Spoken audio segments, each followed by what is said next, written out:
जी, आप कलेक्ट्रेट के सामने आए हैं, आंदोलन कर रहे हैं, क्या इसका मुख्य उद्देश्य है? पहले तो मैं सबसे पहले आप सभी मीडिया कर्मी को धन्यवाद देता हूं, जो हमारे इस आयोजन का आप लोग दिखा रहे हैं और सब पब्लिक तक पहुंचा रहे हैं, जिसका तहे दिल से मैं आभारी हूं और शुक्रिया अदा करता हूं।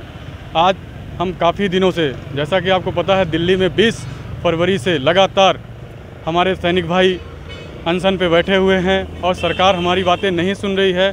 अनेक तरह की विसंगतियां पैदा हुई है OROP 2 में, जिसको हम लोग मांगे हमारी है, जो मान नहीं रही है सरकार। उसी के संदर्भ में एक सांकेतिक धरना आज जो 10 बजे से स्टार्ट हुआ है, भूख हड़ताल है ये, जो सरकार तक पहुंचाने का एक तरीका है, जो संकेत दिया जा रहा है कि सरकार अगर नहीं मानती है हमारे इस मांगों को, तो हम काफ़ी उग्र और अनिश्चितकालीन धरना देने के लिए तैयार हैं। और साथ ही हो सकेगा तो संसद भवन का भी घेराव आगे चल के करना पड़ा तो करेंगे।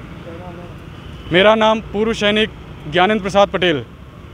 हमारी मांगें मुख्य रूप से है कि OROP 2 में अनेक तरह की विसंगतियां हैं और MSP इक्वल, हाईएलटी अलाउंस इक्वल, साथ ही मेडिकल अलाउंस इक्वल होना चाहिए, क्योंकि सैनिक ही है जो बॉर्डर में बाहर रहता है। सबसे ज़्यादा खतरा सैनिकों को है, ना कि अधिकारियों को। तो सरकार तक एक बात पहुंचनी चाहिए। और संक्षेप में मैं बोल रहा हूं, इसमें बहुत सारी चीज़ें हैं। साथ ही स्टेट गवर्नमेंट को भी ये सूचित करना चाहता हूं कि हमारे पुलिस भर्ती में जो 10% आरक्षण था, जिसमें हॉरिजॉन्टल और वर्टिकल का एक गोलमोल चक्कर घुमा के हम लोगों को गोलमोल कर दिया है, वो भी एक इसी के माध्यम से वहाँ तक भी संकेत जाना चाहिए, ताकि हमारी बातें पहुँच सके। कि आज आप लोग धरना में कलेक्ट्रेट के सामने, क्या है इसका मुख्य उद्देश्य?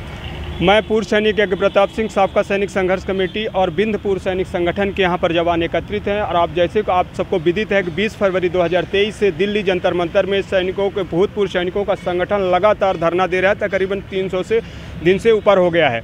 और इस अंतराल के दौरान हमारे जो पूर्व सैनिक है, पूरे हिंदुस्तान के तहसीलदार को पहले ज्ञापन सौंपा गया जो हमारी मांगे हैं। इसके बाद कलेक्टर महोदय को हर ज़िले में सौंपा गया और हर ज़िले में सांसद महोदय को ज्ञापन सौंपा गया, सरकार को ये जानकारी सरकार तक पहुंचाने के लिए।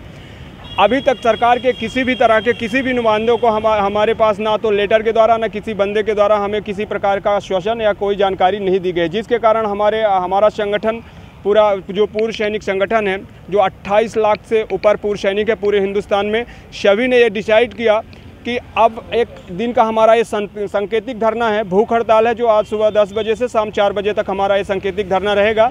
और अगर इसके बाद भी सरकार नहीं हमारे ऊपर नहीं सोचती है, नहीं समझती है, तो जैसे ही शीतकालीन सत्र स्टार्ट होगा, संसद में से हमारे जितने भी सांसद वहाँ पर पहुँचेंगे, क्योंकि हमने सांसदों को पहले से अपनी मांग पत्र पहुँचा चुका हूँ।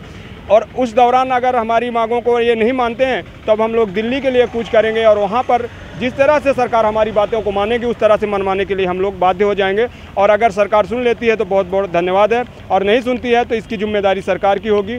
और हमारे पूर्व सैनिक बहुत आहत हैं जिस तरह से सरकार हमारे साथ कर रही। हम लोग ना तो किसी का हक मांग रहे हैं, ना किसी का अधिकार मांग रहे हैं। हमारा जो हमारा जो पॉइंट है, हमारे जो समान disability pension, equal MSP, OROP 2 में जो 2.81 का जो रिवीजन और 2.7 का रिवीजन गलत किया, उस पर रिवीजन किया जाए, ताकि हमारे जो जवान हैं, जो 15 साल, 16 साल, 18 साल सर्विस करके लौट के आते हैं, उनको बेनिफिट मिल से। हमारी विधवाएँ जो 18 साल में जो विधवा हो गई, जो वीर नारियाँ हैं, उनको 15,000 25,000 पेंशन मिल रही है। एक अधिकारी की विधवा, जो अफसर की विधवा है, उनको 2.5 लाख से 2 लाख से 2.5 लाख के समथिंग पेंशन मिल रही है। तो मुझे अफसर की पेंशन नहीं चाहिए, ना उनका हमारा पैसा चाहिए। मुझे मेरा पेंशन और मेरा पैसा चाहिए।